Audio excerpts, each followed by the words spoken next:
Hello everyone. ये video में हम लोग डिस्कस करने वाले हैं सीएमए इंटरमीडिएट का जो पेपर 10 है, cost and management accounting and financial management. उसका जो मॉक टेस्ट पेपर है जो सीएमए इंस्टीट्यूट ने जस्ट अभी रिलीज किया था, मॉक टेस्ट पेपर 2।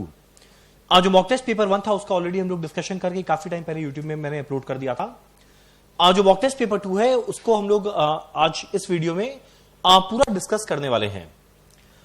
अब सबसे पहले ये क्वेश्चन पेपर का पैटर्न क्या रहेगा। जैसे कि मॉक टेस्ट पेपर 1 में पैटर्न था, उसके कंपैरिजन में मॉक टेस्ट पेपर 2 में जो क्वेश्चन पेपर का पैटर्न है इसमें हल्का सा चेंज आया। क्या चेंज आया पहले हम लोग वो डिस्कस करते हैं, उसके बाद पूरा पेपर को हम लोग फटाफट डिस्कस करते हुए चलेंगे। पहला बात, जो हमारा सेक्शन ए था वो पहले भी 20 मार्क्स का एमसीक्यू है। पहले भी 20 नंबर का एमसीक्यू था, अभी भी 20 मार्क्स का एमसीक्यू है। जो हमारा सेक्शन बी है 20 मार्क्स का, जनरली इसके अंदर में क्या आएगा, ट्रू फॉल्स या फिल इन द ब्लैंक्स या मैच द फॉलोइंग, वो पहले भी वही था अभी भी वो है, यानी शॉर्ट 40 नंबर का हमारा क्या है, ऑब्जेक्टिव टाइप क्वेश्चन। अब इसके बाद जो सेक्शन सी के अंदर में 40 मार्क का था, ये पहले हुआ करता था 4 क्वेश्चन करना है और 10-10 मार्क का। अब इसमें थोड़ा चेंज आया, अब यहां पे करना है, ये 48 मार्क का हो गया, 4 क्वेश्चन करना है 12-12 मार्क का, यानी नंबर ऑफ क्वेश्चन जो अटेम्प्ट करना है पहले भी आउट ऑफ 6-4 था, अभी भी वही है, पर पहले जो 10-10 नंबर का क्वेश्चन आता था वो 12-12 का हो गया। और लास्ट में सेक्शन डी जो कंपलसरी क्वेश्चन है, पहले करना था 2 क्वेश्चन 10-10 मार्क का, आप करना है खाली 1 क्वेश्चन 12 मार्क का, यानी शॉर्ट आपको 40 ऑब्जेक्टिव टाइप क्वेश्चन करना है और 5 क्वेश्चन करना है 12 मार्क ईच, यानी कुल मिलाकर कितना हो जाएगा, 60 मार्क्स का। डन। चलो एक काम करें, हम लोग शुरू करते हैं सबसे पहले सेक्शन ए के साथ, जो क्या है एमसीक्यू। 20 क्वेश्चन आपको मिलेगा 1-1 मार्क का। फटाफट डिस्कस करना शुरू करते हैं सेक्शन ए।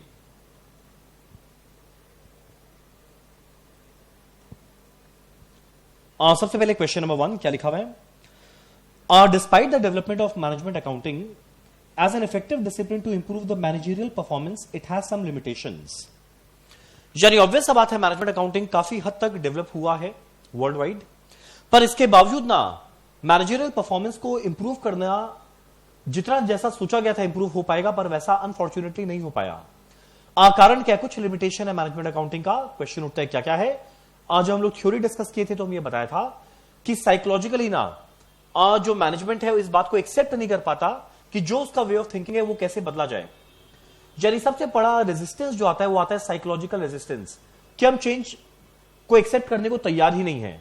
तो यहां पे कौन सा लिमिटेशन आएगा, psychological resistance. Next physiological, obviously नहीं, साइकोलॉजिकल रेजिस्टेंस रहेगा। नेक्स्ट है हमारा question number 2, which of the following cost incurred by a commercial airline can be classified as variable. यानी मेरे को बताना है कि इसमें कौन सा फिक्स कॉस्ट है, कौन सा वेरिएबल कॉस्ट है, क्या क्या दिया हुआ है। पहला, interest cost on leasing of aircraft. जो मेरा इंटरेस्ट का कॉस्ट है वो क्या फिक्स रहेगा या वेरिएबल, ऑब्वियसली क्या रहेगा, मेरा फिक्स कॉस्ट। मेरा वेरिएबल कॉस्ट क्या होगा, वो जो पर किलोमीटर ट्रैवल करने पे वेरी करेगा। और नेक्स्ट है मेरा पायलट का सैलरी, वो भी फिक्स कॉस्ट रहेगा, एक ट्रिप करेगा उसको कितना मिलने वाला है, फिक्स्ड। अगला डेप्रिसिएशन, ऑब्वियस बात है फिक्स कॉस्ट रहेगा। None of this 3 cost can be classified as variable, answer क्या रहेगा, ऑप्शन 4। यानी इनमें एक भी वेरिएबल कॉस्ट नहीं है, सारा का सारा क्या है, फिक्स कॉस्ट। नेक्स्ट है मेरा question number 3, when standard yield is higher than actual yield. Standard yield, yield का मतलब क्या, मान लो 100 यूनिट ऑफ रॉ मटेरियल गया, 90 का आउटपुट आना चाहिए था, इनपुट गया 100, आउटपुट आना चाहिए 90, स्टैंडर्ड के हिसाब से is higher than the actual yield. Actual yield मतलब क्या, 100 का इनपुट गया, स्टैंडर्ड के हिसाब से आना चाहिए था 90, पर एक्चुअल में आया मान लो खाली 85, तो स्टैंडर्ड यील्ड ज्यादा है, एक्चुअल यील्ड कम है। यानी स्टैंडर्ड के हिसाब से ज्यादा यूनिट निकलना चाहिए था पर एक्चुअल में कम ही यूनिट बन पाया, तब ऑब्वियस सा बात है कुछ तो यील्ड वेरिएंस आएगा। क्वेश्चन उठता है ज्यादा यूनिट बनना चाहिए था पर बना है कम यूनिट, तो ये बात मेरे लिए फेवरेबल है या एडवर्स, ऑब्वियस सा बात है क्या है, एडवर्स। मटेरियल उतना ही लग गया पर जितना यूनिट बनना चाहिए उससे कम बना, ये मेरे लिए क्या है, एडवर्स या अनफेवरेबल। तो आंसर क्या रहेगा, controllable, favourable, improve future performance, क्या रहेगा, अनफेवरेबल या फिर adverse. Done. Question number 4, for which of the following would zero based budgeting be most suitable. जब चैप्टर बजट का हम लोग थ्योरी पढ़ रहे थे तो हम लोग डिस्कस किए थे zero based budgeting. Zero based budgeting, या इसको शॉर्ट में बोलते हैं ZBB। जीरो बेस्ड बजटिंग नाम खुद इंडिकेट कर रहा है जीरो बेस, यानी कोई बेस नहीं है। जब भी कोई हम लोग बजट बनाते हैं, हम लोग हमेशा पास्ट एक्सपीरियंस को देखते हुए, फ्यूचर ट्रेंड को इनकॉर्पोरेट करते हुए अगले साल का एस्टिमेशन करते हैं। पर यहां बोलते हैं जीरो बेस, यानी कोई बेस मत लो, यानी पिछले साल को रेफर मत करो, नए सिरे से बजट बनाओ। नए सिरे से बजट कब बनता है, कहां बनता है? जनरली कहां बनता है? गवर्नमेंट के एक्टिविटीज में। जब भी गवर्नमेंट कोई अपना बजट बनाता है, वो कभी ना लास्ट ईयर के को बेस नहीं बनाता, क्योंकि इसका हर साल का एजेंडा कुछ और रहेगा। मान लो कोई साल उसका एजुकेशन मेन इंपॉर्टेंट रहेगा, पिछला 2 साल में देखा मेडिकल केयर इंपॉर्टेंट था, कभी भी अटैक हो गया तो डिफेंस ज्यादा इंपॉर्टेंट हो जाएगा। यानी कोई साल को बेस में लेके अगले साल का बजट नहीं बना सकते, हर साल नए सिरे से बजट बनेगा। तो मेरा जीरो बेस्ड बजटिंग का सबसे सुटेबल एग्जांपल क्या रहेगा? Government department activities. डन। अगला question 5। When a company produces more than it sells in a period. मान लो मेरा कंपनी ज्यादा यूनिट बनाया, कम यूनिट बेचा, तो क्लोजिंग स्टॉक ज्यादा आया है, मतलब क्लोजिंग स्टॉक पड़ा रह गया। तो वो सिनेरियो में एब्जॉर्प्शन कॉस्टिंग, मार्जिनल कॉस्टिंग में कौन सा हायर रहेगा? अब ऑब्वियस सा बात है, अगर क्लोजिंग स्टॉक ज्यादा है, बनाए ज्यादा यूनिट, बेचे कम, तो क्लोजिंग स्टॉक पड़ा रह गया। तो भाई अगर क्लोजिंग स्टॉक का वैल्यू करना है तो एब्जॉर्प्शन कॉस्टिंग में फिक्स्ड कॉस्ट, वेरिएबल कॉस्ट दोनों पे करते हैं, जबकि मेरा मार्जिनल कॉस्टिंग में खाली वेरिएबल कॉस्ट पे करते हैं। यानी मार्जिनल कॉस्टिंग में क्लोजिंग स्टॉक का वैल्यू करेंगे खाली वेरिएबल कॉस्ट पे, पर मेरे एब्जॉर्प्शन कॉस्टिंग में फिक्स्ड और वेरिएबल कॉस्ट दोनों मिला के करेंगे। यानी एब्जॉर्प्शन में क्लोजिंग स्टॉक का वैल्यू ज्यादा आएगा। तो भाई अगर क्लोजिंग स्टॉक का वैल्यू ज्यादा आएगा तो प्रॉफिट भी ज्यादा रहेगा एब्जॉर्प्शन में। तो क्या लिखा है? Absorption costing profit is greater than marginal costing profit. Correct. अगला मेरा question number 6। In comparing a fixed budget with a flexible budget, what is the reason for difference between the profit figures in two budget? अगर compare करना है fixed budget और flexible budget को, देखो fixed budget हम लोग हमेशा बनाते हैं एक ही सर्टेन लेवल ऑफ एक्टिविटी पे। यानी मान लो 80% पे कैलकुलेट किए तो सारा कैलकुलेशन है 80 का, बस फिनिश। पर मेरा फ्लेक्सिबल के अंदर में ये मेरे पास ऑप्शन है कि अगर लेवल ऑफ एक्टिविटी बदले, यूनिट्स अगर बदले, तो हम लोग आराम से इजीली हर एक यूनिट पे कॉस्ट क्या लगना चाहिए कैलकुलेट कर सकते हैं। तो मेरा फिक्स्ड और फ्लेक्सिबल में मेन डिफरेंस क्या है? डिफरेंट लेवल ऑफ एक्टिविटी का। तो आंसर क्या बनेगा? ऑप्शन 1। चलो अगला है क्वेश्चन नंबर 7। ये नंबर्स है, प्रैक्टिकल क्वेश्चन है, बड़ा इजीली हो जाएगा। The standard wage rate is ₹40 per hour. Standard rate 40 पर hour. Actual veg rate 45 per hour, actual rate 45। Standard time is 500 hour, standard hour है 500। तो स्टैंडर्ड कॉस्ट कितना मिल जाएगा? 20,000। मल्टीप्लाई कर दिया 500 × 40। Actual hour work 480। If wages paid for 505 hour, okay, इसका मतलब wages पे किए 505 घंटा के लिए, पर इसमें काम किया गया है 480 घंटा, यानी एक्चुअल प्रोडक्टिव आवर है 480। यानी बाकी टाइम का पेमेंट तो हुआ पर काम नहीं हुआ, मतलब ये क्या है? आइडल टाइम, जो कितना आएगा? 25 आवर। मेरे को निकालना क्या है? Labour idle time variance. वो कैसे मिलेगा? जितना देर आइडल टाइम था इंटू स्टैंडर्ड रेट। 25 × 40 कितना आएगा? 1000। और मेरा आइडल टाइम होना कभी फेवरेबल बात हो ही नहीं सकता, ये हमेशा क्या रहेगा? एडवर्स। आंसर क्या आएगा? 1000 एडवर्स। डन।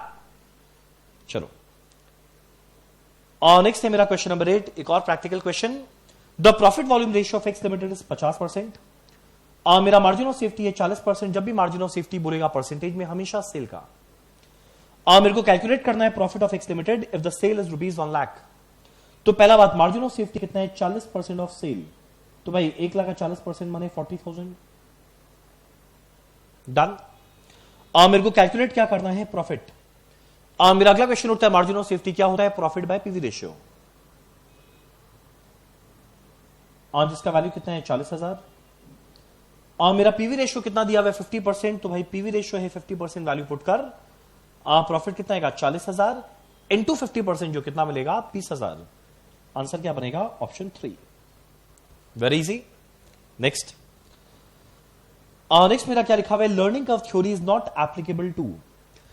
जब लर्निंग कर्व का हम लोग डिस्कशन कर रहे थे तो हम बताया था लर्निंग कर्व का एक और नाम है एक्सपीरियंस कर्व। मेरा लर्निंग कर्व या एक्सपीरियंस कर्व क्या इंडिकेट करता है कि अगर बाई चांस एक वर्कर सेम काम बार बार रिपीट करते हुए चलेगा तो ऑब्वियस सा बात है जितना टाइम पहले वाले में लगाया दूसरे वाले में कम टाइम लगाएगा, एक्सपीरियंस आया है। अगला जब यूनिट बनाएगा तो और कम टाइम लगेगा, नेक्स्ट यूनिट में और कम टाइम लगेगा, यानी इन शॉर्ट जो एवरेज टाइम पर यूनिट लगता है ना वो धीरे धीरे कम होता रहेगा। ये मेरा लर्निंग कर्व। अब मेरा लर्निंग कर्व में अगर टाइम धीरे धीरे कम लगेगा तो ऑब्वियसली लेबर कॉस्ट भी कम होगा, जो मेरा मटेरियल का वेस्टेज था वो भी कम होगा, यानी जो डिफेक्टिव यूनिट निकलता, जो स्क्रैप होता वो भी धीरे धीरे कम होगा, यानी शॉर्ट मेरा मटेरियल में फायदा, मेरा लेबर में फायदा, मेरा स्क्रैप में फायदा। क्या चीज को फर्क नहीं पड़ता वो है ओवरहेड, क्योंकि एनीवेज वो कभी उस चीज पे डिपेंड करेगा ही नहीं। यानी शॉर्ट मेरा learning curve theory is not applicable to labour में, तो ऑब्वियसली इंपैक्ट करेगा, मटेरियल में भी इंपैक्ट करेगा, डिफेक्टिव वर्क भी कम होगा, किसमें इंपैक्ट नहीं करेगा वो क्या है, overhead. Next, which of the following is not a reason to use the concept of learning curve. तो देखो लेबर का एफिशिएंसी बढ़ेगा, ऑब्वियस सा बात है, कुछ इंप्रूवमेंट होगा, कुछ जो वैल्यू चेन है उसके अंदर में इंप्रूवमेंट आएगा। मेरा लर्निंग कर्व इफेक्ट कब नहीं होता, अगर बाई चांस मेरा टाइम कम हुआ, किस वजह से, एक्सपीरियंस की वजह से नहीं, एक नया टेक्नोलॉजी लेकर आ गए उसकी वजह से कम हुआ, तो लर्निंग कर्व का इफेक्ट थोड़ी था, वो तो नया टेक्नोलॉजी का इफेक्ट था। तो which of the following is not a reason to use concept of learning curve, क्या रहेगा, इंट्रोड्यूसिंग न्यू टेक्नोलॉजी। और नेक्स्ट मेरा question number 11, collateralized borrowing and lending obligation is a discounted instrument available in electronic book entry for the maturity period ranging from, ये आप लोगों को बस खाली याद रखना है इसका आंसर, ये होता है सीबीएलओ में। चलो अगला question number 12, sales during the following months दिया हुआ है, दिसंबर, जनवरी, फरवरी, सॉरी अक्टूबर, नवंबर, दिसंबर, सेल वैल्यू दिया हुआ है। फिर आगे बोलते हैं 60% of sales are collected in the month after sale, यानी जितना मेरा हर महीना सेल हुआ उसका 60% पैसा मिलेगा एक महीना बाद, 30% मिलेगा 2 महीना बाद, 10% मिलेगा 3 महीना बाद। और मेरे को निकालना क्या है, collection from debtors in the month of January कितना होने वाला है। तो देख भाई, अक्टूबर में सेल हुआ, नवंबर में हुआ, दिसंबर में हुआ, और मेरे को निकालना है जनवरी में कितना पैसा आएगा। अक्टूबर में सेल कितना था, 12 लाख, नवंबर में कितना है, 14 लाख, दिसंबर में कितना है, 16 लाख, जनवरी का कैलकुलेट करना है। अब मेरा क्वेश्चन उठता है कितना कितना पैसा आएगा, वो तो जिस महीना सेल हुआ ना उसके अगले महीना 60% आएगा, तो भाई जो दिसंबर में सेल हुआ उसका अगला महीना 60% आएगा, तो 16 लाख का 60% माने 9,60,000, ठीक। अब होता है सेकेंड मंथ में आएगा 30%, तो सोचिए जो नवंबर में सेल किया उसका एक महीना बाद आया 60 और 2 महीना बाद क्या आएगा 30, तो 14 लाख का 30% कितना आएगा, 4,20,000। ये था ये वाला पैसा, ये है ये वाला पैसा। और बोलते हैं 10% कलेक्शन होगा 3 महीना बाद, तो जो अक्टूबर में सेल हुआ उसका एक महीना बाद आया नवंबर, 2 महीना बाद दिसंबर, 3 महीना बाद जनवरी, इसका 10%, ये कितना आएगा, 1,20,000। सो अगर हम लोग कैलकुलेट करें,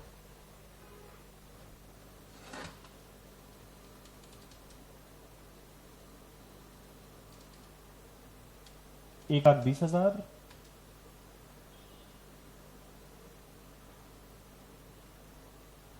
प्लस 9,60,000 प्लस 4,32,000, और ये मिलाकर आएगा 15,12,000। आई थिंक मेरा एक कैलकुलेशन एरर हुआ है, 1 मिनट। 12 लाख का 10%, 1,20,000, परफेक्ट, 1,20,000। 14 लाख का 30% आएगा, ओ माय गॉड, ये 4,20,000 था, 4,32 नहीं, सॉरी, मिलाकर कितना बन जाएगा, 15 लाख। तो आंसर क्या आएगा, 15 लाख, ठीक। और नेक्स्ट है मेरा क्वेश्चन नंबर 13, क्या लिखा हुआ है, a firm has a capital of ₹10 lakh, sale value दिया हुआ है 5 लाख, और जीपी दिया हुआ है 2 लाख, और इसके बाद कुछ और एक्सपेंस लगा है 1 लाख। तो भाई सेल वैल्यू 5 लाख है, जीपी 2 लाख, यानी सीओजीएस पक्का 3 लाख होगा, और जीपी 2 लाख है, कुछ और एक्सपेंस आया 1, तो नेट प्रॉफिट कितना आएगा, 1 लाख। और मेरे को कैलकुलेट क्या करना है, नेट प्रॉफिट रेशियो फॉर्मूला क्या, net profit divided by sale into 100, तो 1/5 इंटू 100 कितना बन जाएगा, 20%। आंसर क्या आएगा, ऑप्शन 3, डन। और नेक्स्ट है मेरा क्वेश्चन नंबर 14, क्या लिखा हुआ है, which of the following is the danger of too high level, is the danger of too high amount of working capital. यानी अगर बाई चांस एक कंपनी के अंदर में बहुत ज्यादा वर्किंग कैपिटल का अमाउंट है तो इसमें क्या नुकसान है। अब देखो वर्किंग कैपिटल ज्यादा, इसका मतलब क्या, डेटर ज्यादा होगा। इसका मतलब क्या, इन्वेंट्री का वैल्यू ज्यादा होगा। इसका मतलब क्या, कैश एंड बैंक बैलेंस ज्यादा होगा। ये तो रहेगा। अब ऑब्वियस बात है, अगर इन्वेंट्री बहुत ज्यादा पड़ा हुआ है तो बेफालतू में कैरिंग कॉस्ट लगेगा। चोरी होने का डर है, डिफेक्ट होने का डर है, स्पॉइलेज होने का डर है, बेफालतू में अननेसेसरी थेफ्ट होने का डर है, ये सब रहेगा। अगला, अगर दुनिया भर का हम कैश एंड बैंक अपने पास होल्ड कर रहा है तो ऑब्वियस बात है, अगर कैश एंड बैंक दुनिया भर का होल्ड किया हुआ है तो इस केस में हम इसको कहीं पे इन्वेस्ट तो किया नहीं, तो बेफालतू में आइडल फंड पड़ा हुआ है, तो उस पर हम जो इंटरेस्ट कमाता वो नहीं कमा पाएगा, तो प्रॉफिट का नुकसान। अगर बेफालतू में डेटर बहुत ज्यादा रखा हुआ है तो मेरा इनएफिशिएंट कलेक्शन का मेरा मेथड चल रहा है। यानी शॉर्ट यहां पे क्या क्या नुकसान है, पहला अननेसेसरी एक्यूमुलेशन ऑफ इन्वेंट्री होगा, तो फालतू में वेस्टेज होगा, पिल्फरेज, थेफ्ट, ये सब होगा।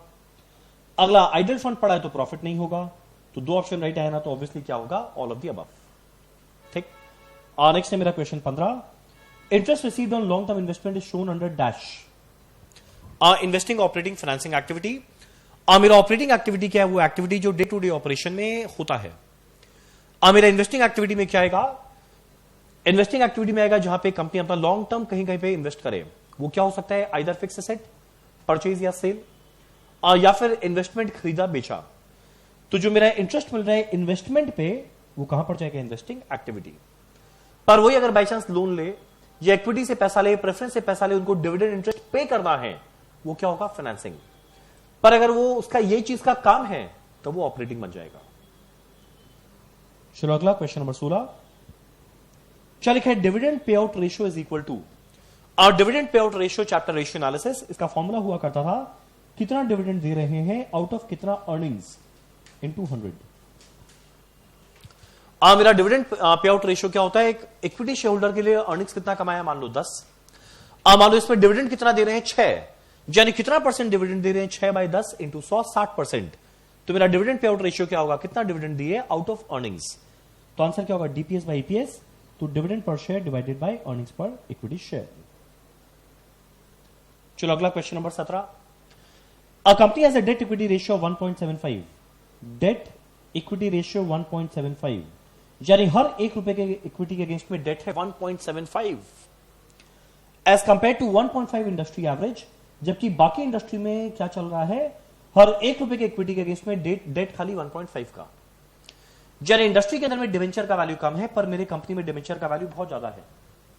और अगर डिवेंचर का वैल्यू ज्यादा है तो इंटरेस्ट ज्यादा लगेगा, और अगर इंटरेस्ट ज्यादा लगेगा मतलब ये फाइनेंशियल कॉस्ट है, तो मेरा फाइनेंशियल रिस्क ज्यादा रहेगा। इसमें करना क्या है, इसकी वजह से मेरा क्या होगा, higher capital employed, higher financial risk, higher capital employed, higher profitability. Answer क्या आएगा, हायर फाइनेंशियल रिस्क। डन। मेरा question number 18, time value of money का question. Find the present value of ₹1000 receivable 6 year hence if the rate of discount is 10%।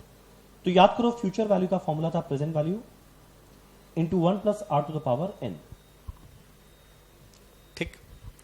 मेरा future value 1000 रुपया मिलने वाला है 6 साल बाद, निकालना क्या है, present value into 1 plus R, R क्या है 10%, माने 10 by 100 0.1 to the power n, n क्या है 6 साल। तो 1.1 इंटू इक्वल टू 1.21,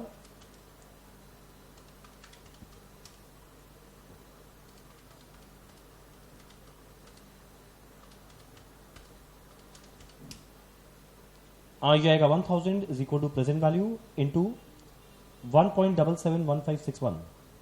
तो पता है प्रेजेंट वैल्यू क्या आएगा, 1000 आर डिवाइडेड बाय 1.771561। कैलकुलेट करके देखना ये वैल्यू कितना हो जाएगा,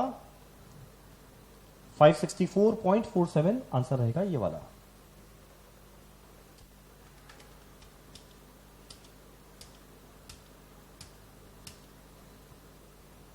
डन। जो आप लोग का बुक में आंसर दिया हुआ है ये गलत है, आंसर रहेगा ऑप्शन 2। नेक्स्ट है मेरा question number 19, stock holders wealth. देखो वेल्थ का मतलब क्या होता है, ये हम लोग पढ़े थे फाइनेंशियल मैनेजमेंट के अंदर में, मेन ऑब्जेक्टिव होता है वेल्थ मैक्सिमाइजेशन। वेल्थ मैक्सिमाइजेशन मतलब क्या, इक्विटी शेयर होल्डर्स जो शेयर्स में इन्वेस्ट करके रखा है उसका मार्केट प्राइस पर शेयर को मैक्सिमम करना है। और एक शेयर होल्डर का वेल्थ क्या रहेगा, कितना शेयर्स होल्ड करता है इनटू मार्केट प्राइस पर शेयर कितना। तो कितना आएगा, number of shares owned into current stock price पर शेयर। Wow, lovely questions. जरा देखो इसका सारा का सारा आंसर क्या है, सेम, तो ऑब्वियसली आंसर वही है। नेक्स्ट है मेरा question number 20। Minimum rate of return that a firm must earn in order to satisfy its investors is known as. देखो जो मिनिमम रेट ऑफ रिटर्न या जो मेरा डिजायर्ड रेट ऑफ रिटर्न या जो मेरा हर्डल रेट या जो मेरा थ्रेशोल्ड रेट, ये सब का एक और नाम क्या था, कॉस्ट ऑफ कैपिटल। यानी जितना पैसा हम एक बिजनेस को रन करने के लिए लॉन्ग टर्म वालों से लिया, उनको जो मुझे देना है कम से कम अगर हम उतना कमा लिया इस बिजनेस में तो मेरा काम हो गया। तो जो मेरा minimum required rate of return वो क्या रहेगा, weighted average cost of capital, जो क्या रहेगा, वैक, weighted average cost of capital. चलो मेरा सेक्शन ए कंप्लीट। नेक्स्ट है हमारा सेक्शन बी, 20 नंबर का, जो फटाफट करते हैं। क्या लिखा हुआ है, क्या लिखा हुआ है, other variables remaining constant, a hike in variable cost per unit. यानी बाकी सब रहे कांस्टेंट, पर अगर by chance variable cost per unit बढ़ जाए, this will dash the break even point. अब सोचो अगर मेरा खर्चा बढ़ने लगेगा तो ब्रेक इवन पॉइंट भी तो बढ़ जाएगा। अगर खर्चा कम होगा तो जल्दी से मेरा प्रॉफिट आने वाला है, खर्चा अगर बढ़ेगा तो प्रॉफिट आने में टाइम लगेगा। Obviously it will increase the break even point. यहां पे क्या लिखा हुआ है, हायर या इंक्रीज दोनों चलेगा। Next, selling price per unit है 12.5। मेरा फिक्स्ड प्रोडक्शन कॉस्ट है 77,000 per annum, fixed non production cost है 46,000। तो ये प्रोडक्शन कॉस्ट है, नॉन प्रोडक्शन मतलब एडमिन या सेलिंग होगा। मेरा break even sales per annum है 24,600 यूनिट। कैलकुलेट करना है कंट्रीब्यूशन पर यूनिट। तो देखो मेरा ब्रेक इवन पॉइंट दिया हुआ है यूनिट्स में, तो फॉर्मूला क्या होता है, fix cost by contribution per unit. मेरा बीपी है 24,600, मेरा फिक्स कॉस्ट कितना है 77,000 प्लस 46,000, मिलाकर आएगा 1,23,000 divided by contribution per unit. तो बाय कंट्रीब्यूशन पर यूनिट क्या बनेगा, 1,23,000 डिवाइडेड बाय 24,600, जो कैलकुलेट करना कितना आएगा, 5 रुपया पर यूनिट। आंसर आ गया 5। Very easy. नेक्स्ट है मेरा question number 3। Under this method, the cost of product is determined after considering the total cost, that is fixed cost and variable cost. ये हम लोग अभी कुछ देर पहले डिस्कस किए थे। मेरा दो तरह का कॉस्टिंग रहेगा। एक रहेगा मार्जिनल कॉस्टिंग, जहां पे कॉस्ट पे हम लोग खाली वेरिएबल कॉस्ट लेते हैं। एक रहेगा एब्जॉर्प्शन कॉस्टिंग, जहां पे fixed cost and variable cost दोनों लेते हैं। तो अगर बाई चांस कहीं हम लोग फिक्स्ड कॉस्ट वेरिएबल कॉस्ट दोनों ले रहे हैं, तो हम लोग क्या फॉलो कर रहे हैं, absorption costing. Next, in a system where all the activities are re-evaluated each time a budget is formulated and start with the assumption that requirement of fund does not exist is called।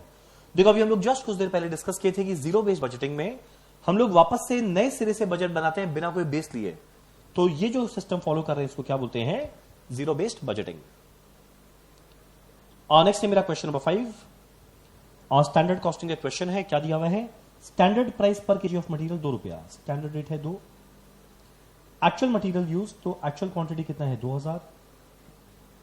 Actual cost of material 3000,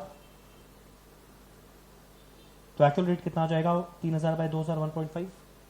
मेरा actual output है 2100 KG, पर भाई standard के बारे में कुछ नहीं बोला। अगर मान लो स्टैंडर्ड 1 यूनिट का देता तो फॉर एक्चुअल आउटपुट हम लोग मल्टीप्लाई करके निकालते हैं। कैलकुलेट करने क्या बोला है, मटेरियल प्राइस या रेट वेरिएंस फॉर्मूला क्या होता है, difference in rate SR minus AR into actual quantity. तो एसआर पता है, एआर पता है, एक्यू पता है, तो काम तो हो गया। क्या बनेगा, 2 माइनस 1.5 इंटू 2000। कैलकुलेट करना है कितना आएगा, 1000 प्लस में, यानी 1000 फेवरेबल। डन। नेक्स्ट है मेरा question number 6। Management accounting is concern with accounting information which is useful to the management. This definition is given by Robert Anthony. अभी एक वाहियात क्वेश्चन है, बस ठीक है, एक बार ये सेंस आ गया तो इस आदमी का नाम याद रख लो। अदरवाइज पॉसिबल नहीं है कि जो 8 लोग आदमी लोग अपना अपना डेफिनेशन देकर गए, वो सारे के नाम को याद करके एग्जाम में बैठना, उससे मच मच मच मोर हमारे पास सिलेबस कवर करने को है, रादर देन ये सब फालतू चीज को याद करना। नेक्स्ट है मेरा question number 7। The time taken for initial unit of a product 100 hour. यानी इनिशियल यूनिट यानी पहला यूनिट को बनाने में टाइम कितना लगा, 100 आवर। ठीक, अब बोलते हैं 80% लर्निंग रेट में बताओ टोटल टाइम फॉर 4 यूनिट क्या रहेगा। अब मेरा लर्निंग कर्व में हम लोग पढ़े थे कि जैसे ही मेरा यूनिट डबल होगा, 1 का डबल 2, तो जो मेरा एवरेज टाइम था, एवरेज टाइम पर यूनिट है ये, मेरा एवरेज टाइम पर यूनिट वो लर्निंग कर्व के हिसाब से कम हो जाएगा। तो पहले 100 घंटा लगता था एक यूनिट को बनाने में, अब एक यूनिट को बनाने में 100 का 80% 80R हो जाएगा। ठीक, पर मेरे को निकालना 4 यूनिट का। अब 2 के बाद अगला डबल होके क्या होगा 4, तो ये क्या बन जाएगा, पहले ये था 100 का 80%, अब यहां पे क्या जाएगा 80 का 80%, जो कितना आ जाएगा 64R पर यूनिट। अब मेरे को निकालना क्या टोटल टाइम 4 यूनिट में क्या लगा, तो भाई एक यूनिट में लगा है 64R, तो 4 यूनिट पे क्या लगेगा 4 इंटू 64R, जो कितना आ जाएगा 256R। आंसर आया 256R। Very easy. नेक्स्ट है मेरा question number 8, idle time variance is always, अभी जस्ट कुछ देर पहले डिस्कस किए, मेरा आइडल टाइम हमेशा एडवर्स रहेगा। आइडल बैठना और आइडल बैठने का पैसा देना कंपनी के लिए फेवरेबल तो कभी रहेगा नहीं, वो हमेशा क्या रहेगा एडवर्स। और learning curve is also known as experience curve, ये हमारे मॉक टेस्ट पेपर में भी सेम क्वेश्चन हम दिया था। नेक्स्ट है मेरा question number 10, which item in column 2 is an appropriate match for the item in column 1। Fixed budget is prepared for different purpose, mainly for control. Control के लिए बनता है फ्लेक्सिबल, एक अलग ही पर्पस के लिए फिक्स्ड बजट बनाते हैं। चलो done. Question number 11, a process through which loan and other receivables are underwritten and sold in a form of asset is known as। आज जब एफएम का थ्योरी क्लास चल रहा था तो हम लोग डिस्कस किए थे एक टर्म डेट सिक्योरिटाइजेशन, जहां पे एक स्पेशल पर्पस एंटिटी क्रिएट होता है और हम लोग क्या करते हैं, जो कुछ फॉर्म ऑफ असेट को हम लोग एक साथ में पूल करते हैं और उसको सेल करते हैं, पूल्ड असेट को सेल करते हैं और कुछ को रिटेन करते हैं, तो ये प्रोसेस को हम लोग क्या बोलते हैं डेट सिक्योरिटाइजेशन। आंसर क्या है debt securitization. Next, question number 12. A ratio of dash is considered satisfactory by the financial institutions. The greater debt service coverage ratio indicate the better debt serving capacity of the organization. कोई भी debt related ratio आएगा ना तो 2 best है, current ratio 2 best है, तो ये benchmark क्या रहता है 2। Next, question 13, in proper capital budgeting analysis we evaluate incremental. अब देखो कैपिटल बजटिंग के अंदर में हम लोग कभी भी प्रॉफिट को तो कंसीडर करते नहीं है, क्या चीज को कंसीडर करते हैं कैश फ्लो को, ज्यादा कैश आउटफ्लो लेते हैं, कैश इनफ्लो लेते हैं, उसी का प्रेजेंट वैल्यू निकालकर एनपीवी निकालते हैं, पीआई निकालते हैं, पेबैक निकालते हैं, डिस्काउंटेड पेबैक निकालते हैं, आईआरआर निकालते हैं। तो प्रॉपर कैपिटल बजटिंग एनालिसिस में हम लोग क्या चीज को कंसीडर करते हैं cash flows, cash outflow, cash inflow. चलो अगला है question number 14, the term dash means manipulation of accounts। Manipulation of accounts ये हम लोग सब जानते हैं, इसका नाम क्या होता है window dressing. Question 15, concept of maximum permissible bank finance MPBF was introduced by dash committee। आज जब चैप्टर हम लोग वर्किंग कैपिटल मैनेजमेंट पढ़ रहे थे तो हम लोग ये डिस्कस किए थे कि जो मेरा एमपीबीएफ है उसका कंसेप्ट कौन लेकर आया था, कौन सा कमिटी, टंडन कमिटी। आंसर क्या है टंडन कमिटी। नेक्स्ट है question number 16, net income approach to capital structure decision was proposed by Durand. याद होगा 4 हम लोग पढ़े थे, एक नेट इनकम, एक नेट ऑपरेटिंग इनकम, एक ट्रेडिशनल, एक मोदी ग्लानी मिलर। तो लास्ट वाला दिया हुआ था मोदी ग्लानी मिलर का, पहला तीनों दिया हुआ था ड्यूरैंड का, तो आंसर क्या रहेगा ड्यूरैंड। ठीक। Next, a point where profile of net present value crosses horizontal axis at plotted graph indicates projects IRR। इसका मतलब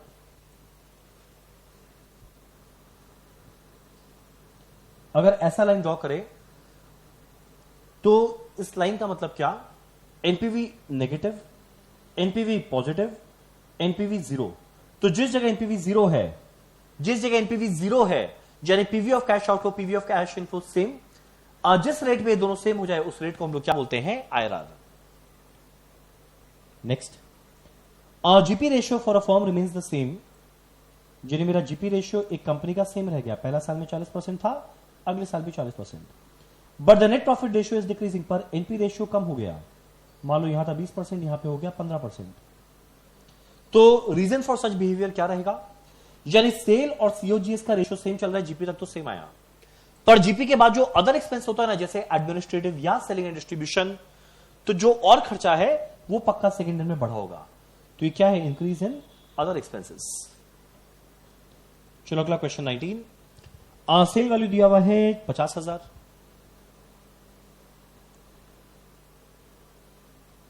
मेरा वेरिएबल कॉस्ट दिया है 60%, मैंने 50,000 का 60% 30,000। कंट्रीब्यूशन कितना आएगा 20,000। मेरा फिक्स कॉस्ट कितना है 12,000, यानी मेरा ईबीआईटी कितना हो जाएगा 8,000। कैलकुलेट क्या करना है डॉल। डॉल का फॉर्मूला क्या, कंट्रीब्यूशन डिवाइडेड बाय ईबीआईटी। तो भाई कंट्रीब्यूशन 20,000 डिवाइडेड बाय ईबीआईटी 8,000, तो क्या बनेगा आंसर 20,000 डिवाइडेड बाय 8,000, जो कितना हो जाएगा 2.5 टाइम्स। डन। चलो इसी के साथ हमारा सेक्शन भी होता है खत्म। तो देखो 40 मार्क करने में हम लोग को लगा है अराउंड 31 मिनट। और जो हम लोग डिस्कशन करते हुए कर रहे हैं, एग्जाम में ऑब्वियसली आप लोग किसी के साथ डिस्कस नहीं करना, आप लोग खुद करेंगे। तो जहां तक है 40 क्वेश्चन आप लोग का इजीली 30-35 मिनट में हो जाएगा। डन। चलो नेक्स्ट हम लोग शुरू कर रहे हैं सेक्शन सी, जहां पे 4 क्वेश्चन अटेम्प्ट करना है 12-12 मार्क का आउट ऑफ 6।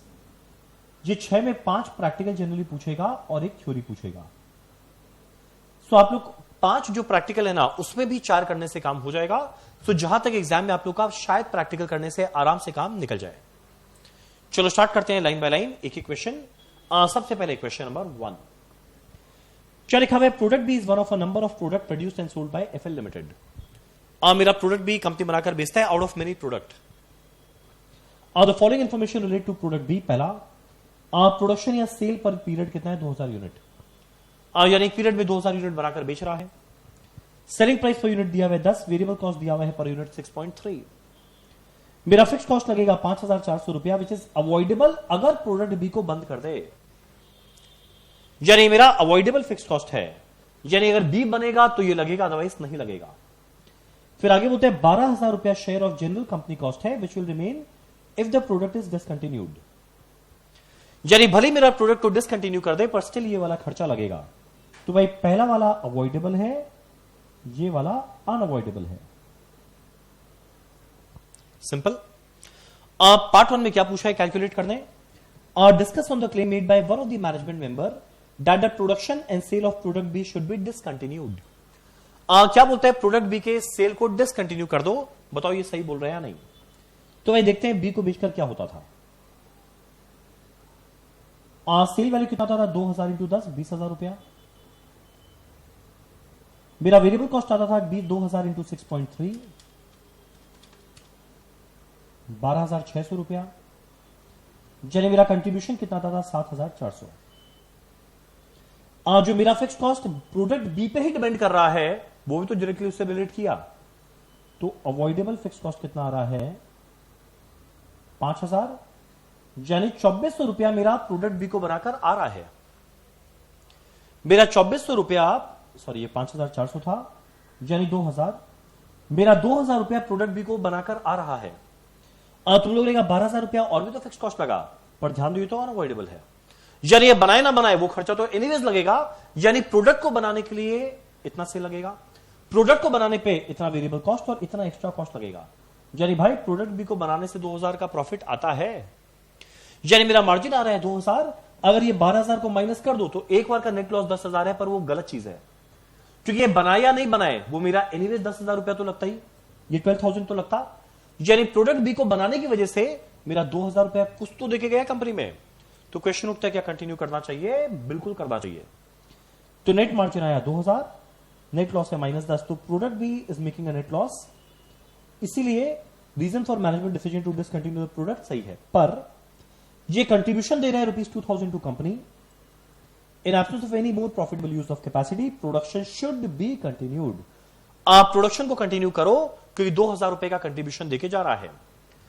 इसको तभी बंद करो अगर कोई और प्रोडक्ट इसकी जगह बना पाए, जिससे मेरा और ज्यादा प्रॉफिट आएगा। तो चलो यही सब जैसा भी हम लोग कैलकुलेशन की वैसे लोग करके दिखाया सेम। नेक्स्ट बोलता है व्हाट प्रोडक्शन और sales level will product B break even. मेरे को निकालना है कौन सा सेल वैल्यू पे प्रोडक्ट बी का ब्रेक इवन पॉइंट आएगा। तो भाई बीपी का फॉर्मूला क्या होता है, fix cost divided by PV ratio. अगर वैल्यू में निकाल रहे हैं और अगर यूनिट्स में निकाल रहे हैं तो कंट्रीब्यूशन पर यूनिट। तो भाई मेरा फिक्स कॉस्ट कितना था, 5400 प्लस 12,000 मिला के 17,400 divided by PV ratio. PV ratio का फॉर्मूला क्या, contribution by sale into 100। Contribution 7400, sale value 20,000, तो मेरा पीवी रेशियो कितना आएगा 7400 बाई 20,000 इंटू 100,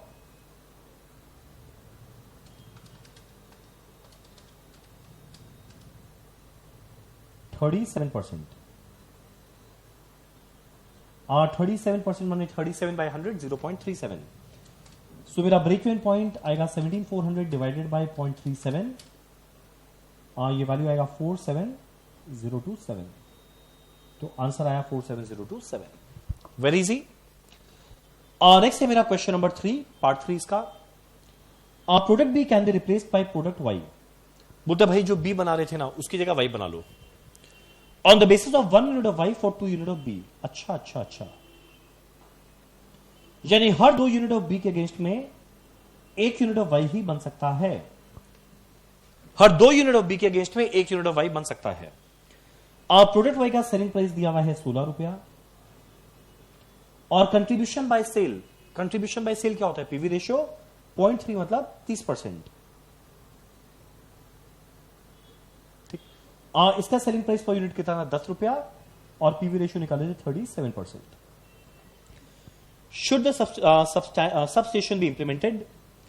2 पार्ट है। पहला पार्ट, अगर 500 unit of B are to be replaced, यानी बी के अगर 500 यूनिट को रिप्लेस करना है तो बताओ ये काम करे या ना करे। तो देखो भाई आराम से देखो, पहला बात, अगर बी के 500 यूनिट को रिप्लेस करते हैं तब क्या होगा, बी का कुछ कंट्रीब्यूशन लूज करेंगे।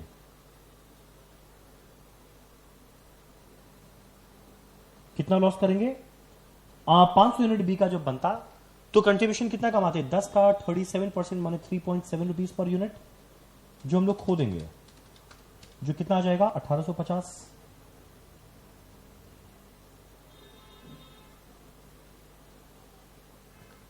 पर वाई का कंट्रीब्यूशन आना स्टार्ट हो जाएगा।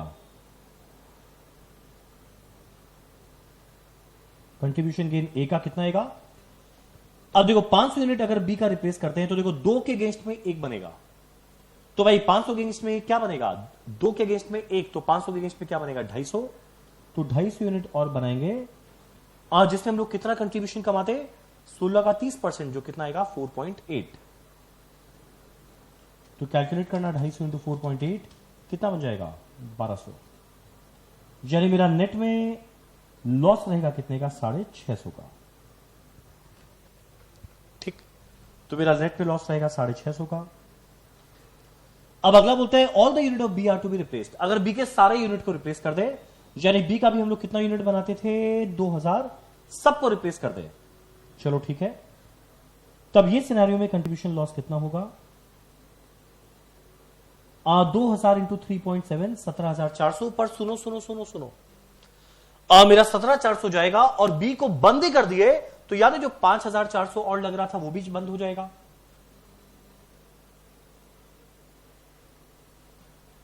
जो मेरा 5,400 था वो भी बंद हो जाएगा लगना, यानी शॉर्ट हम लोग कितना रुपया लूज करेंगे 2,000।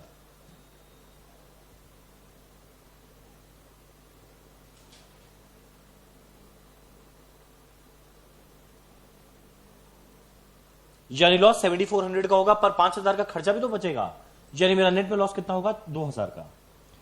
पर मेरा कुछ कंट्रीब्यूशन गेन होगा ए के आने की वजह से, कितना, तो देखो हर 2 के अगेंस्ट में 1 बनाते थे वाई का, तो 2000 के अगेंस्ट में कितना बनाएंगे 1000, और कंट्रीब्यूशन पर यूनिट कितना था 4.8, यानी कितना आ जाएगा 4800। यानी पता है यहां पे नेट में गेन हो जाएगा कितने का 2800 रुपए का, तो यहां पे नेट गेन होगा 2800 रुपए का। डन। यानी ये वाले क्वेश्चन का जो बस ये आखिरी पार्ट था ना, इसमें थोड़ा सा दिमाग लगाना था, अदरवाइज बाकी क्वेश्चन बहुत सिंपल था। चलो इसी के साथ आई थिंक हमारा ये पहला क्वेश्चन होता है खत्म, क्वेश्चन नंबर 1। नेक्स्ट हम लोग कर रहे हैं क्वेश्चन नंबर 2 का पार्ट 1। दिखते ही समझ में आ रहा है ये स्टैंडर्ड कॉस्टिंग का क्वेश्चन है। क्या लिखा हुआ है, standard material cost to produce a ton of building material of Ajanta limited is as below.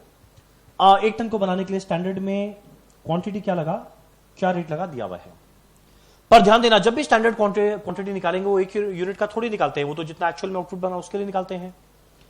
क्या बोलते हैं 100 ton of mixture pre fabricated building material were produced, तो 1 के लिए इतना लगना चाहिए, पर हम लोग बनाए हैं 100 टन, तो उसके लिए क्या लगना चाहिए हम लोग कैलकुलेट कर सकते हैं। तो अगर हम कॉस्ट कार्ड बनाएगा ना, तो स्टैंडर्ड क्वांटिटी लेंगे for actual output, standard rate से मल्टीप्लाई करेंगे स्टैंडर्ड कॉस्ट, कंपेयर करेंगे actual quantity, actual rate and actual cost. तो देखो भाई, एक को बनाने में 300, 400, 500 केजी लगना था, तो 100 को बनाने में क्या लगेगा? 300 इंटू 100, 30,000 केजी, ये सब केजी में है। यहां पे 40,000 केजी, यहां 50,000 केजी। स्टैंडर्ड रेट 10.5 है पर केजी। ठीक, मल्टीप्लाई करो, कितना हो जाएगा? 3 लाख, 2 लाख एंड 3 लाख मिलाकर कितना बन जाएगा? 8 लाख। मेरा एक्चुअल क्वांटिटी क्या लगा? जरा देखो, एक्चुअल क्वांटिटी क्या लगा? 35 टन। ध्यान देखो, ये सब केजीज में है, ये टन में है, तो केजी में बनाओ। 1 टन में 1000 केजी, तो 35 में 35,000, यहां पे 42,000, यहां पे 53,000। ठीक, मेरा रेट दिया हुआ है ये सारा का सारा पर टन, पर यहां पे रेट था पर केजी, तो टन को अगर हम लोग केजी में बनाए रेट, तो बाय 1000 करेंगे, ये कितना आ जाएगा? 9 रुपया, 6 रुपया, 7 रुपया। तो भाई एक्चुअल कॉस्ट कितना आएगा? 35,000 इंटू 9, 3,15,000। 42,000 इंटू 6 जाएगा 2,52,000। 53,000 इंटू 7, 3,71,000। सबको ऐड कर ले तो देखो ये वैल्यू कितना आ जाएगा? 9,38,000। डन। मेरे को कैलकुलेट क्या करना है? Material cost variance, price and usage, मतलब क्वांटिटी। तो भाई कॉस्ट वेरिएंस क्या होता है? Standard cost minus actual cost. तो 8 लाख माइनस 9,38 माइनस 1,38,000 आया, मतलब एडवर्स। Very easy. अगला मेरे को निकालना है मटेरियल का रेट वेरिएंस। तो रेट वेरिएंस का फॉर्मूला क्या? Standard rate minus actual rate into actual quantity. तो तीनों का अलग अलग निकालेंगे। 10 माइनस 9, 1 इंटू 35,000, 35,000। 5 माइनस 6 मतलब -1 इंटू 42,000, माइनस 42,000। 6 माइनस 7 मतलब -1 इंटू 53,000, माइनस 53,000। तो अगर आप लोग कैलकुलेट करो 53,000, 42,000 एंड 35,000, ये प्लस में है, ये दोनों माइनस में, तो आएगा माइनस 60,000, यानी 60,000 एडवर्स। अच्छा, यहां अलग अलग दिखाया है, 35, 42, 53। पहला वाला प्लस में था इसलिए फेवरेबल, एडवर्स एडवर्स। नेक्स्ट मुझे कैलकुलेट करना है मटेरियल यूसेज या क्वांटिटी वेरिएंस। फॉर्मूला क्या? Standard quantity minus actual quantity into standard rate. ये वैल्यू कितना आएगा? पहला वाला 30,000 माइनस 35,000 इंटू 10, तो माइनस 50,000। नेक्स्ट वाला क्या आएगा? 40,000 minus 42,000, minus 2,000 into 5, minus 10,000। 50,000 minus 53,000 मतलब माइनस 3,000 इंटू 6, माइनस 18,000। तो 50, 10 एंड 18 माइनस में था, मतलब एडवर्स। तो बहुत सिंपल क्वेश्चन था।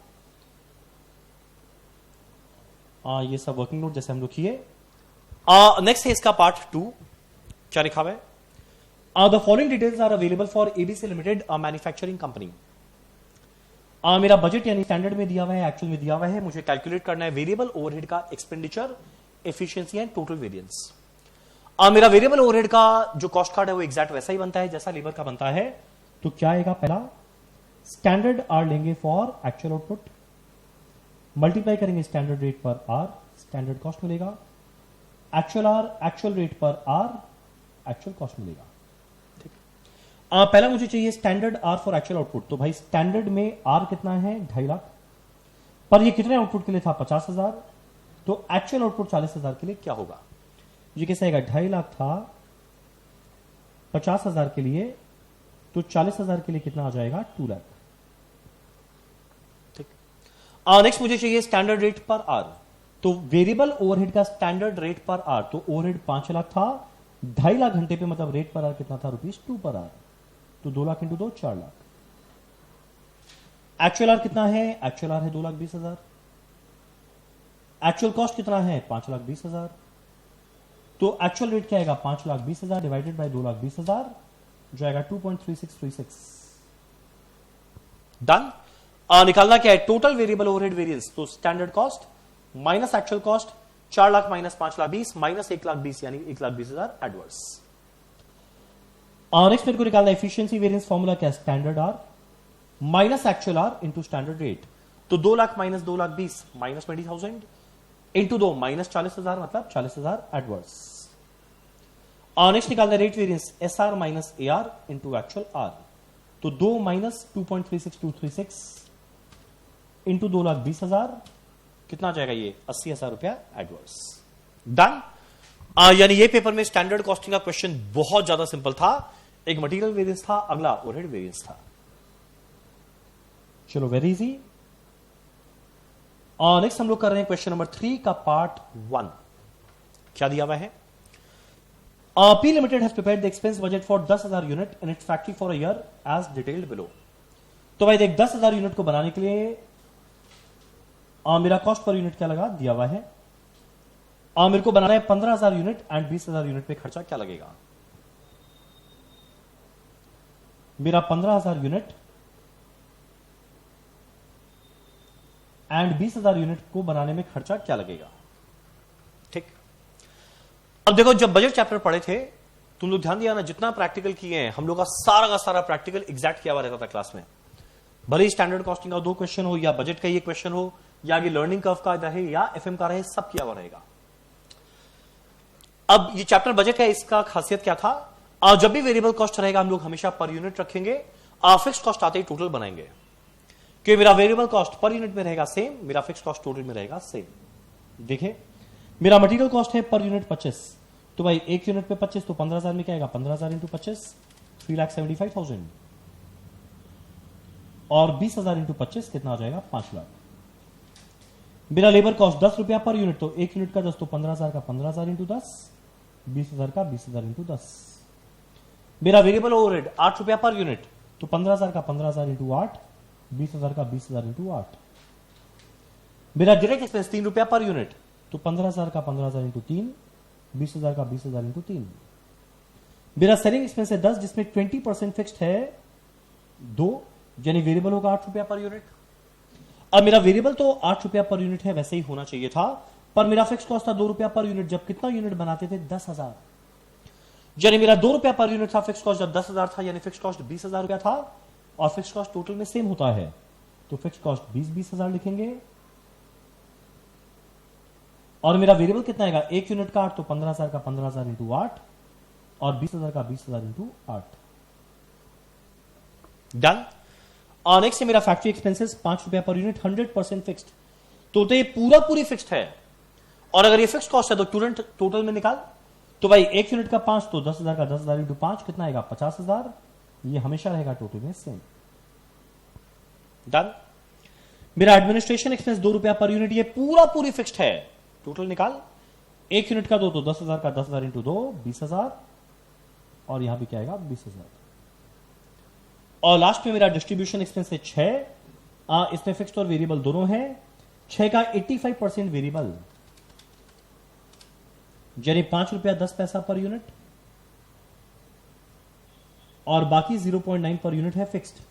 अगर फिक्स्ड कॉस्ट आया टोटल में निकाल, तो 1 यूनिट का 0.9 तो 10,000 का 10,000 इंटू 0.9 9,000 और वेरिएबल कितना है 5 रुपया 10 पैसा पर यूनिट, तो 15,000 के लिए आएगा 76,500 एंड 20,000 के लिए आएगा 1,02,000। डन। चलो कर देते हैं टोटल, मुझे टोटल कॉस्ट मिल गया।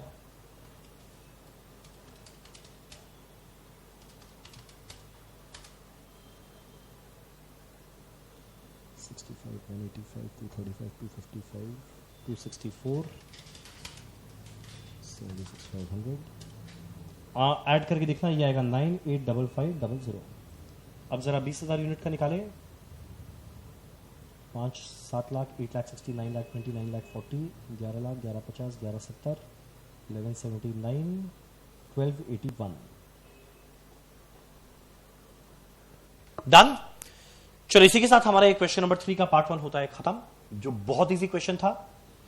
नेक्स्ट है मेरा क्वेश्चन नंबर 3 का पार्ट 2। ये लर्निंग कर्व का क्वेश्चन है, एक और बहुत इजी क्वेश्चन। क्या लिखा हुआ है, सेम क्वेश्चन हमारा किया हुआ रहता था। Calculate the expected average unit cost of making 4 machine और 8 मशीन। मेरा 4 मशीन को बनाने के लिए ऑन एन एवरेज खर्चा क्या, 8 यूनिट को बनाने के लिए ऑन एन एवरेज खर्चा क्या? ठीक है, और direct labour needed to make first machine 800 घंटा। तो भाई एक यूनिट को बनाने का एवरेज टाइम पर यूनिट कितना लगता है? 800। और मेरा लर्निंग कर्व है 80%, यानी जैसे यूनिट होगा डबल, ये हो जाएगा 800 का 80% 640। जैसे यूनिट होगा डबल, ये हो जाएगा 640 का 80% 512। जैसे यूनिट होगा डबल, ये हो जाएगा इसका 80% 409.6। ठीक, और लर्निंग कर्व यही तो था, जैसे जैसे यूनिट डबल होगा तो जो मेरा एवरेज टाइम हर एक यूनिट को बनाने में लगता है ना, वो जो पहले वाला था उसका 80% होता चलेगा। मेरे को कॉस्ट निकालना है 4 मशीन एंड 8 मशीन का। कैसे मिलेगा? तो एक यूनिट को बनाने में टाइम लगता है 512 घंटा, तो 4 में क्या लगेगा टोटल टाइम? 512 इंटू 4 कितना आएगा? 2048। अब एक यूनिट को बनाने में लगता है 409.6, तो 8 में कितना आएगा? 409.6 इंटू 8 3276.8। ठीक, और मेरा डायरेक्ट मटेरियल कॉस्ट 2 लाख रुपया लगता है एक यूनिट का। मेरा फिक्स कॉस्ट एनीवेज 80,000 ही लगेगा। तो मेरे को निकालना क्या है? कॉस्ट 4 यूनिट एंड 8 यूनिट को बनाने का क्या लगा? पहला डायरेक्ट मटेरियल 2 लाख रुपया लगेगा हर एक यूनिट का, तो 4 के लिए 2 लाख इंटू 4 8 लाख रुपया, और 8 के लिए 8 इंटू 2 लाख 16 लाख रुपया। अगला डायरेक्ट वेजेस, मेरा लेबर कॉस्ट क्या है? 20 रुपया पर आवर, तो यहां पे इतना घंटा है इंटू 20, 4960।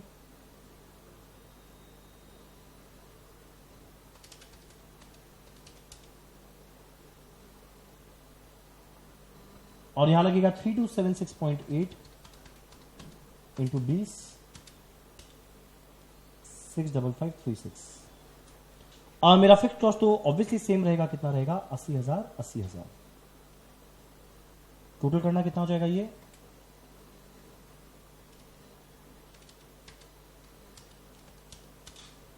920960, और पास वाला कितना हो जाएगा?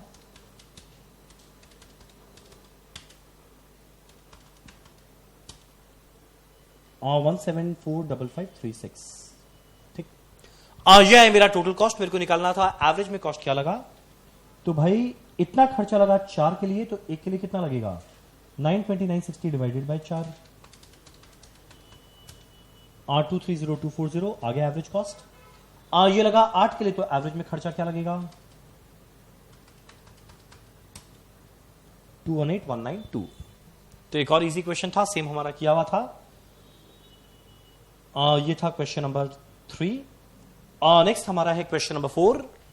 अब ये क्वेश्चन 8 मार्क का है, मतलब पर्सनली मेरे हिसाब से होना चाहिए 2 नंबर का। कितना सिंपल क्वेश्चन है जरा देखना।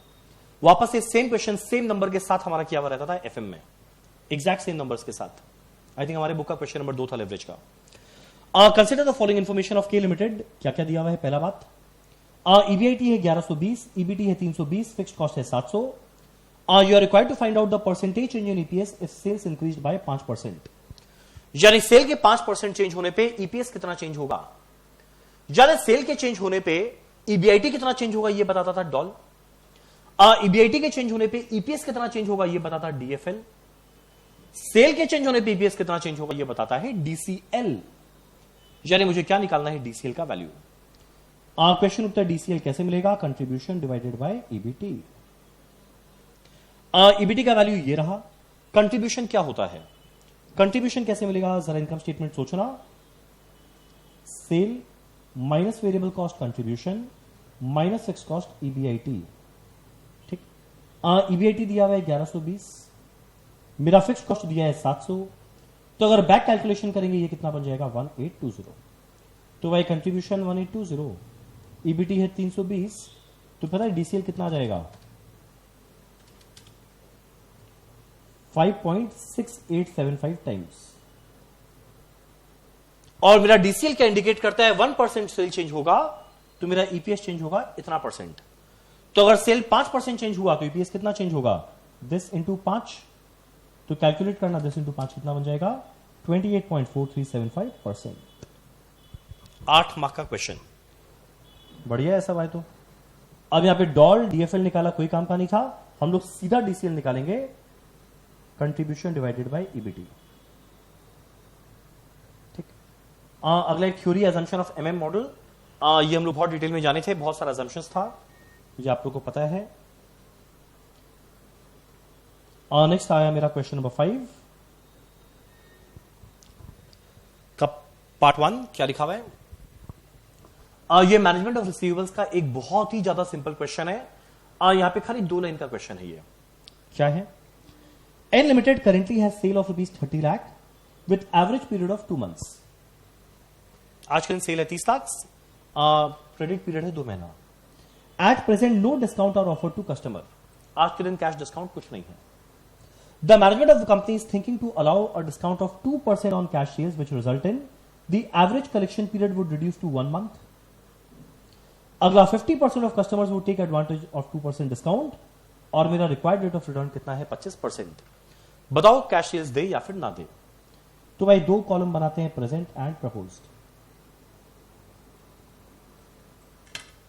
सेल वैल्यू 30 लाख है, वो तो वही है 30 लाख, और तो कुछ बोला नहीं।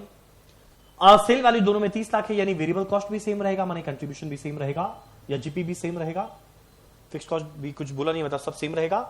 अब निकालना क्या है? 2 खर्चा। जिस जगह मेरा कॉस्ट कम आएगा वो ऑप्शन मेरे लिए बेस्ट है। 2 कॉस्ट क्या आएगा? एक आएगा अपॉर्चुनिटी कॉस्ट, एक आएगा कैश डिस्काउंट। ठीक। अब पहले निकालते हैं अपॉर्चुनिटी कॉस्ट। जनरली निकालना चाहिए टोटल कॉस्ट पे, पर जब कॉस्ट का इंफॉर्मेशन ना दे हम लोग किस पे निकालते हैं? सेल पे। सेल वैल्यू दोनों में 30 लाख है, 30 लाख है।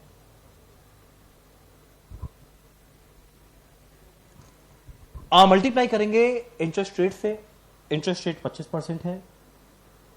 मल्टीप्लाई करेंगे टाइम से, प्रेजेंट में था 2 महीना और प्रपोज में क्या हो जाएगा? 1 महीना। तो पहले वाले 2 महीना, अगले वाले में 1 महीना, डिवाइड बाय 12।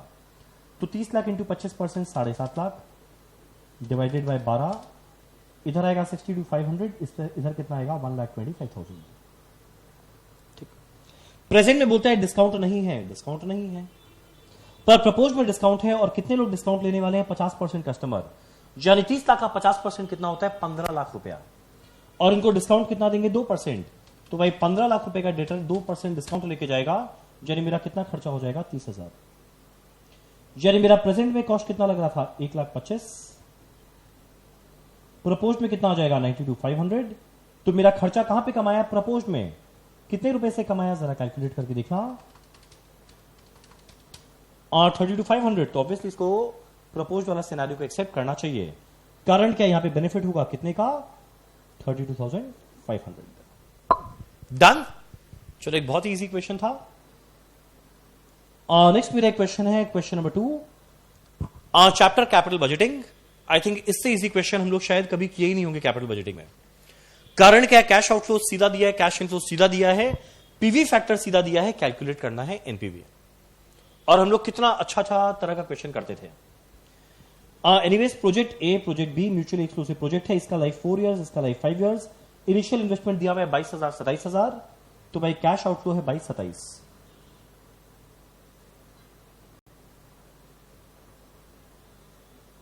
टाइम पीरियड 0 में है, वही पीवी प्रेजेंट वैल्यू मिलेगा। मेरा ईयर 1 2 3 4 5 के अंदर में कितना कितना कैश इनफ्लो आ रहा है वो दिया हुआ है। तो कैश इनफ्लो ईयर 1 to 5 में प्रोजेक्ट ई और एफ दोनों में दिया हुआ है, word to word copy paste कर दिए। अगला 10% का मेरे को पीवी फैक्टर चाहिए, तो PV factor at the rate 10%। कैसे आएगा? कैलकुलेटर उठाना। 10% क्या होगा? 10 out of 100, 10 by 100 यानी 0.1। इसमें 1 ऐड कर दो, तो क्या मिलेगा? 1.1। फिर करना कैलकुलेटर में डिवाइड डिवाइड डिवाइड डिवाइड, फिर करो इक्वल टू। कुछ लोग के कैलकुलेटर में 1 आएगा, वो टाइम पीरियड 0 में आया, और कुछ लोग के कैलकुलेटर में 0.909090 आया, वो सीधा टाइम पीरियड 1 का आया। तो जिनके कैलकुलेटर में पहली बार में 1 आया ना, उनको एक और इक्वल टू दबाना पड़ेगा। तो देखो उनका भी क्या आ जाएगा? 0.9090।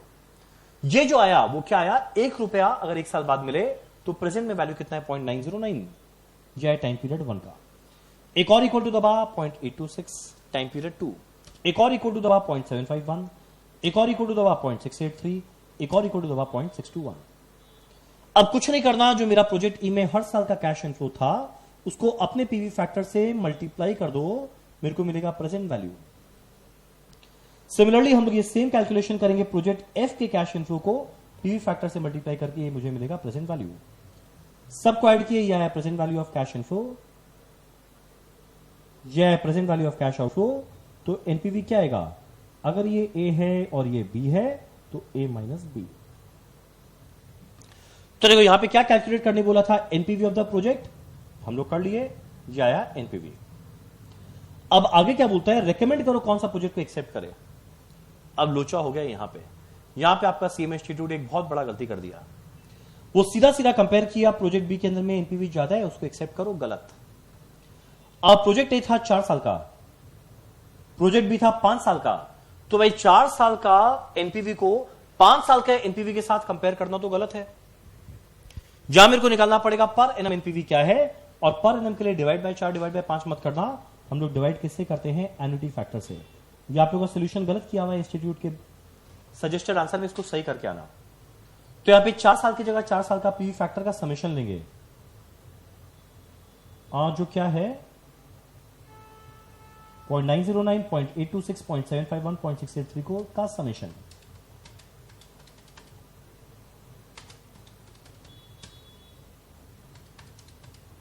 और ये आएगा 3.169, और दूसरे वाले में 5 की जगह डिवाइड करने की जगह 5 साल के पीवी फैक्टर का समेशन करेंगे, तो पांचवा भी जोड़ देंगे, ये आएगा 3.79। ठीक, तो यह है मेरा एनपीवी, यह है 4 साल में आया, 5 साल में तो डिवाइड बाय 4 और डिवाइड बाय 5 करेंगे तो time value of money ignore हो जाएगा। तो 4 साल के पीवी फैक्टर का समेशन 5 साल के पीवी फैक्टर का समेशन से डिवाइड करेंगे, तो मेरे को क्या मिलेगा, एनुअलाइज एनपीवी, यानी एनपीवी पर एनम कितना आया, तो 25,307 डिवाइडेड बाय 3.169, जाएगा 7986, यह है पर एनम। और दूसरा वाला 29,000 डिवाइडेड बाय 3.79, जाएगा 7652। ओ माय गॉड, मेरा डिसीजन पूरी बदल गया इनके एक गलती की वजह से।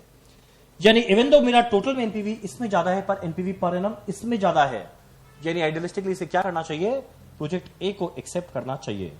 सो आपका ये चीज एकदम गलत है, project A is acceptable since it results in higher annualized NPV. Done. चलो इस टाइप का हमारा इससे काफी अच्छा क्वेश्चन किया हुआ था, तो काफी इजी क्वेश्चन था। ये हो गया। उसके बाद थ्योरी है, थ्योरी के लिए आप लोग चाहो तो इसका आंसर्स अपने आप पढ़ लेना। Easy theory, angle of incidence, अगला कंट्रोल फंक्शन क्या है, फाइनेंशियल रेशियोज क्या है। चलो ठीक है, एनीवेज अब हम लोग आते हैं इस क्वेश्चन पेपर का आखिरी क्वेश्चन, सेक्शन डी। एक क्वेश्चन है 12 मार्क का, जिसमें 2 पार्ट है, 6 मार्क कॉस्ट का, 6 मार्क एफएम का। क्या क्या है जरा देखे। पहला क्वेश्चन ये मेक और बाय डिसीजन का है। XYZ company purchases 40,000 glass cases per annum from an outside supplier at ₹5 each. यानी मार्केट से परचेज करते हैं, यानी बाय करते हैं ₹5 पर यूनिट में। ठीक। Production manager feels that these should be manufactured and not purchased. बोलते हैं भाई खुद बना। मेरा खरीदने में खर्चा आया ₹5 पर यूनिट, पर बोलता है खुद बनाओ। आप खुद बनाने में खर्चा क्या लगेगा जरा देखो। पहला, एक मशीन खरीदेंगे ₹1,00,000 का, जिसमें कोई सैल्वेज वैल्यू नहीं होगा। Will be required to manufacture the item within the factory. जब खुद बनाएंगे तो भैया एक मशीन चाहिएगा 1,00,000 का। मेरे मशीन का एनुअल कैपेसिटी है 60,000 यूनिट और इसका लाइफ है 5 साल, तो 1,00,000 डिवाइडेड बाय 5, तो पहला बार डेप्रिसिएशन हर साल कितना आ जाएगा, ₹20,000। और इसके अलावा मेरा और जो कॉस्ट लगने वाला है वो क्या लगेगा पर यूनिट बनाने का। डायरेक्ट मटेरियल ₹2, डायरेक्ट लेबर ₹1, मेरा variable overhead 100% of labour cost, तो लेबर कॉस्ट ₹1 था, उसका 100% क्या होता है ₹1। जब कुल मिला के मेरा वेरिएबल कॉस्ट क्या लगेगा, 2 + 1 + 1 कितना आएगा, ₹4 पर यूनिट। ठीक। मेरे को बताना क्या है, should the company continue to purchase the glasses, या फिर खुद बनाना शुरू करे। और देखो इसको साल में कितना चाहिए था, 40,000 ग्लास केसेस। तो पता है इस ऑप्शन में खर्चा क्या लगेगा, पहले वाले में खर्चा क्या लगेगा, 1 यूनिट में 5, तो 40,000 में 40,000 × 5 ₹2,00,000। और दूसरे वाले में खर्चा क्या लगेगा, 1 यूनिट पे 4, तो 40,000 में 40,000 इंटू 4 1,60,000 प्लस डेप्रिसिएशन भी 20, यानी कितना लगेगा 1,80,000। और ऑब्वियस सा बात है कंपनी उसी ऑप्शन को ऑप्ट करेगा जहां पे इसका खर्चा कम रहेगा, वो क्या होगा, मेक ऑप्शन। तो नेट में कितना रुपया ये बचाएगा, पहले 2 लाख लगता 1,80,000, यानी कितना सेव करेगा 20,000। डन। नेक्स्ट है मेरा पार्ट 2, क्या बोलता है, should the company accept an order to supply 10,000 glass cases to the market at a selling price of 4.5 रुपया पर यूनिट। बोलता है वो 40,000 यूनिट जो आया वो तो आया, उसको हटा। बोलता है 10,000 ग्लास केसेस और आएगा जिसको बेचेंगे 4.5 के रेट में। तो भैया हर एक को बनाने में तो 4 लगता है। देखो मेरा डेप्रिसिएशन तो फिक्स कॉस्ट हो गया, ये है मेरा वेरिएबल कॉस्ट, तो जो मेरा फिक्स कॉस्ट लगना था वो तो एनीवेज लगेगा। अब बोलते हैं एक नया सप्लाई कस्टमर आया, बोलते हैं 4.5 रुपया देंगे, तब उस सिनेरियो में क्या करना है, 4.5 रुपया देंगे, बनाने में लगता है 4, यानी 50 पैसा पर यूनिट कमाएं, तो 10,000 यूनिट पे कितना कमाएंगे, 10,000 इंटू 50 पैसा कितना आएगा 5,000, ये एक्स्ट्रा प्रॉफिट हो गया। सोचो कितना 2 सिंपल क्वेश्चन था, 3 मार्क 3 मार्क 6 मार्क का। ऑनेस्टली बता रहे हैं, अगर ढंग से इसको पढ़ के एग्जाम दिया जाए तो ये पर्टिकुलर पेपर में ऑब्जेक्टिव क्वेश्चन में मान लो 5-6 गलत भी हो जाए तो बाकी प्रैक्टिकल इतना इजी आया हुआ है ना कि इस पेपर में 80+ लाना बिल्कुल भी डिफिकल्ट टास्क नहीं है, बहुत ही सिंपल पेपर है। हम लोग हर चैप्टर का, अगर मान लो कि चैप्टर में 5 क्लास पढ़े तो जो पहला क्लास में पढ़ते थे ना, बस वैसे ही सारा लेवल ऑफ क्वेश्चन है। तो जब अगला 4 क्लास और पढ़े तो लेवल बढ़ता था, और वो इतना बढ़ जाता था कि पहला क्लास वाला एकदम इजी लगता था, पेपर एग्जैक्ट उसी पे था। डन। चलो हमारा आखिरी है पॉइंट नंबर बी। ये मुझे देखिए समझ में आ रहा है, ये वर्किंग कैपिटल मैनेजमेंट का क्वेश्चन है। क्या लिखा है, the management of C limited has called for a statement showing working capital needed to finance a level of activity of 3 lakh unit of output for the year 31 March 2021। मेरा cost per unit दिया हुआ है, हम लोग पहले cost sheet बनाते हैं 3 lakh unit के बेसिस पे।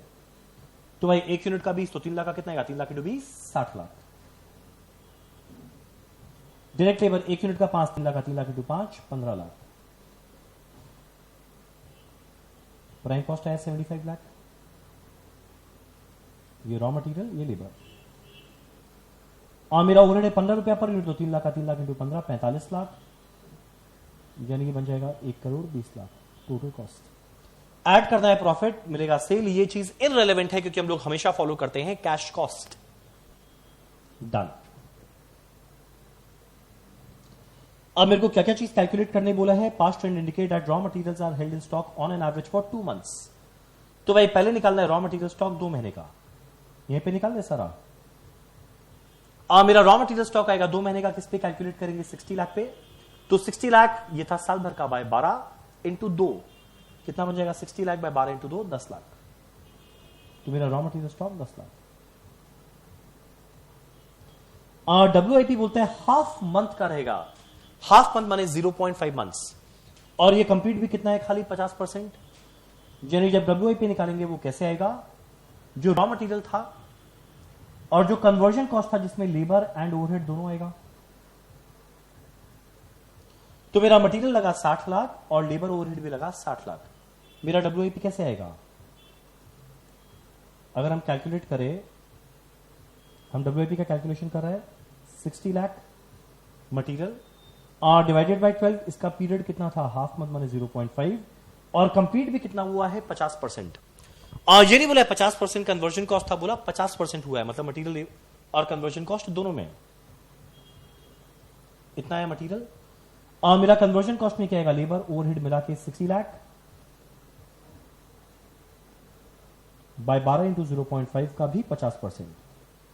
सो अगर हम लोग ये कैलकुलेट करेंगे कितना आएगा, 1 करोड़ 20 लाख बाय 12 10 लाख इंटू 0.5 5 लाख का 50% 2.5 लाख, जो आ जाएगा 2,50,000।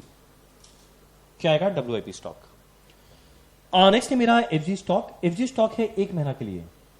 तो याद करो FG स्टॉक को किस पे वैल्यू करते हैं, फैक्ट्री या वर्क्स कॉस्ट, जो कितना था 1 crore 20 lakh divided by 12 into 1। 1 crore 20 lakh divided by 12 into 1 10 lakh. Debtor के बारे में कुछ लिखा है क्या, यस लिखा है। क्रेडिटर देखते हैं, अच्छा पहले क्रेडिटर है, सप्लायर ऑफ मटेरियल का 1 महीना, तो क्रेडिटर का है 1 मंथ। और क्रेडिटर से क्या परचेज किए? रॉ मटेरियल तो 60 लाख था, साल भर का, बाय 12 इंटू 1 5 लाख। और डेटर के लिए लिखा हुआ है 2 मंथ्स क्रेडिट। और डेटर को जनरली वैल्यू करते हैं सेल पे पर कैश कॉस्ट में sale minus profit, total cost पे करते हैं। मेरा टोटल कॉस्ट कितना था? 1 करोड़ 20 लाख डिवाइडेड बाय 12, और डेटर का पीरियड है 2, तो इंटू 2 कितना बन जाएगा डेटर? 20 लाख। और लास्ट में बोलते हैं कैश बैलेंस रखेंगे 25,000, कैश रखेंगे 25,000। तो देखो सारा करंट एसेट को जोड़ दे, कितना बन जाएगा? 20, 30, 40, 42,75,000। माइनस कर दो करंट लायबिलिटी जिसमें खाली क्रेडिटर्स है, तो नेट वर्किंग कैपिटल कितना आ जाएगा? 37,75,000। कैलकुलेट करने क्या बोला था? करंट एसेट, तो भाई ये रहा करंट एसेट। अगला वर्किंग कैपिटल, ये रहा वर्किंग कैपिटल। डन। उसका सारा वर्किंग नोट जैसे अभी हम लोग किए वैसे पीछे करके दिया हुआ है। डन। चलो इसी के साथ हमारा ये पेपर का डिस्कशन होता है खत्म। मेरे अकॉर्डिंग ये पेपर बहुत ही सिंपल पेपर था। चलो मान लो एक थ्योरी नहीं भी करते, तब भी 5 जो प्रैक्टिकल था सेक्शन सी में, उसमें 4 तो एकदम सिंपल था ही, वो 48 के लायक था, और जो सेक्शन डी में 12 था वो 12 में 12 के लायक था। यानी प्रैक्टिकल में 60 में 60 आना चाहिए। मान लो कुछ सिली मिस्टेक्स हो जाए तो भी 50 कहीं नहीं जाता। रहा बात पहला जो 40 मार्क का ऑब्जेक्टिव टाइप क्वेश्चन था, उसके अंदर में काफी प्रैक्टिकल था, कुछ कुछ बड़ा सिंपल थ्योरी था। कुछ भी करके 40 में 30 लाना कोई डिफिकल्ट टास्क नहीं था। सो ओवरऑल ये पेपर 70 प्लस आराम से आना चाहिए एवरेज, और अगर अच्छे से पढ़ा जाए तो 90 प्लस आराम से आ सकता है। चलो एनीवेज, अगर बाई चांस कोई ऑब्जेक्टिव टाइप क्वेश्चन कर लिया, वेरी गुड। नहीं किया तो ये वीडियो के डिस्क्रिप्शन में मेरा सारा ऑब्जेक्टिव टाइप क्वेश्चन का लिंक डाला हुआ है, आप लोग प्लीज उसको रेफर कर सकते हो। Thank you so much, bye.